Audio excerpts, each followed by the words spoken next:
जय श्री राम मेरे प्यारे मित्रों।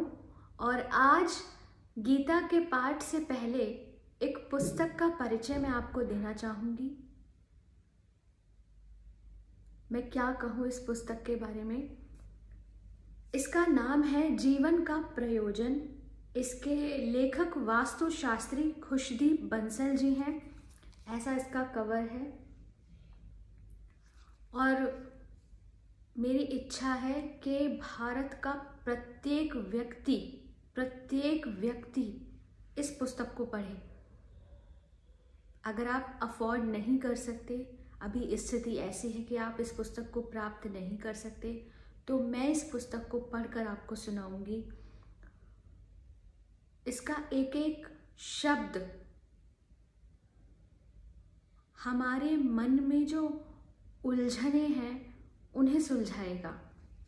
मैं इसका परिचय आपको देती हूं। अचानक व्यक्ति महसूस करता है कि जीवन में मैंने क्या पाया, मैंने क्या किया, क्या यही जीवन का प्रयोजन था, क्या मैं यही करने आया था। मन क्षुब्धता से भरा वास्तविक प्रयोजन को ढूंढता है। अंतर चेतना चाहती है कि व्यक्ति अपना प्रयोजन जान ले, उसके लिए जिए, उसी के लिए कर्म करे। तब एक बार फिर नए सिरे से खोज शुरू होती है कि आखिर जीवन का वास्तविक प्रयोजन है क्या, सच्चे आनंद की अनुभूति कैसे हो। आनंद की अनुभूति आत्मा की इच्छा पूरी होने के पश्चात ही होती है। पता चलता है कि जन्म तो आत्मा की इच्छा की अभिव्यक्ति के लिए ही हुआ है। जो कुछ कर्म संसार में आप कर रहे हैं वे उसी इच्छा पूर्ति का प्रयास हैं।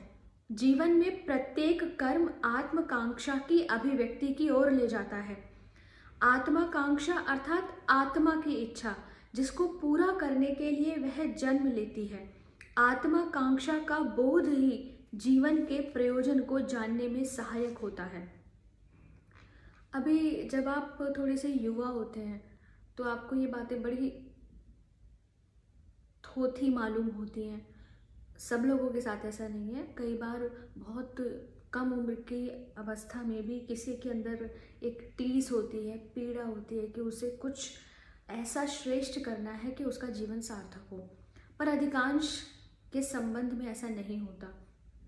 लेकिन आप इसको बिल्कुल हल्के में न लें, गंभीरता से समझें कि ये जो मनुष्य जीवन है ये इतना मूल्यवान है, इतना मूल्यवान है, इतना मूल्यवान है कि देवता भी इस मृत्युलोक में आने के लिए तरसते हैं।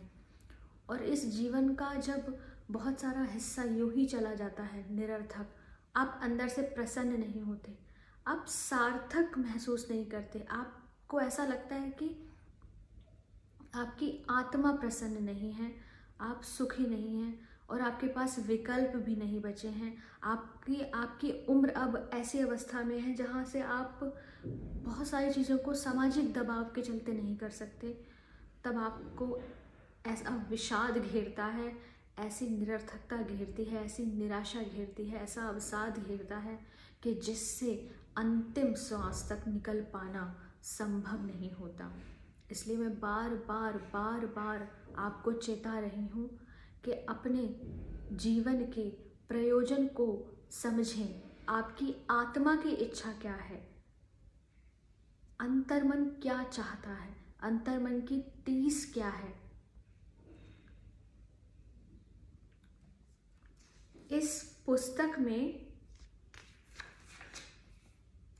जो अध्याय हैं मैं उनका परिचय आपको देती हूँ।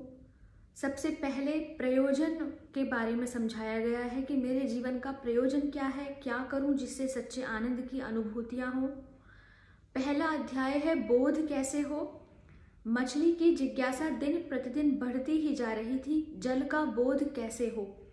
दूसरा है आनंद अंतर पीड़ा निवृत्ति। जब आप सही दिशा में होते हैं, आपका प्रत्येक कदम आपकी आत्मकांक्षा की अभिव्यक्ति की ओर होता है तो आप खुश होते हैं। निर्वाण, तीसरा अध्याय निर्वाण अर्थात कर्म चक्र से मुक्ति। जब तक आप संपूर्ण रूप से अपनी आत्मकांक्षा को अभिव्यक्त नहीं कर देते तब तक आप बार बार जन्म लेते रहेंगे।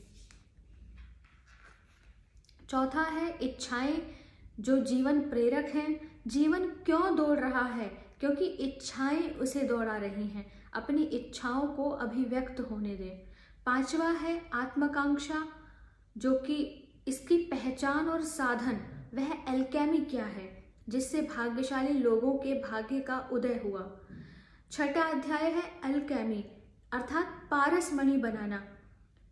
उस आकाश का रूपांतरण कर देने से उसकी कीमत बढ़ जाती है। आपने द अल्केमिस्ट पुस्तक पढ़ी है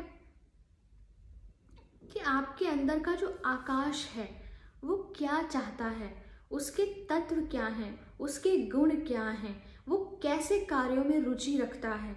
आप अपनी उस अवस्था में कैसे पहुंच सकते हैं कि जहां आपके संपर्क में आने वाला हर व्यक्ति सुखी हो। जैसे पारस मणि लोहे को सोना बना देता है। सातवां अध्याय है बाधाएं क्यों आती हैं जब आप चतुराई दिखाते हैं। इसका समाधान है कि आप संसार को कुछ मूल्यवान दीजिए। जब आप संसार को कुछ मूल्यवान देंगे तो आपको चतुर बनावटी होने की आवश्यकता नहीं पड़ेगी। आप अपने ऑथेंटिक सेल्फ में होंगे। अभी मैं कुछ दिन पहले किसी को सुन रही थी कि सबसे बड़ी फ्रिक्वेंसी ऑथेंटिसिटी की होती है। जी हाँ, लव से भी ज़्यादा। जब आप ऑथेंटिक होते हैं, मौलिक होते हैं, आपका मूल स्वरूप जो है आप उसी स्वरूप के अनुसार होते हैं, तब आप सबसे अच्छा परफॉर्म करते हैं, तब आपकी फ्रिक्वेंसी सबसे हाई होती है। आठवां अध्याय है कि सब यही है, बस पाना सीखें। सब कुछ पहले से ही है, मिल नहीं रहा क्योंकि आप वहाँ हैं ही नहीं, कहीं और हैं, अपने आपे से बाहर। नौवां अध्याय है रूपांतरण। जी भर के जिए, मन के उस विशेष तल को पाने के लिए वचनबद्ध हो जाएं, दूसरों को कुछ मूल्यवान देने के लिए। इतनी सुंदर पुस्तक है, ये मैंने पहले भी पढ़ी है, पर कहते हैं ना कि हमारा जीवन एक सांप सीढ़ी के खेल की तरह चलता रहता है। कुछ अच्छी प्रैक्टिसेस करते हैं, सीढ़ी पे चढ़ जाते हैं, कुछ परिस्थितियां आगे गिरती हैं, जैसे सांप डस लेता है, नीचे गिर जाते हैं। तो ये खेल चलता रहता है। तो आप मुझे बताएं कि क्या मैं इस पुस्तक को पढ़ के सुनाऊं। और गीता का पाठ तो चलता ही रहेगा, लेकिन अब जो भी है मेरे पास वो सब आपको देना है। यकीन मानिए, मेरी इच्छा है कि मैं सब कुछ सुना दूं, सब कुछ पढ़ लूं और सब कुछ बता दूं। अपना ध्यान रखें, अपने अंतर मन का ध्यान रखें। हरे कृष्णा।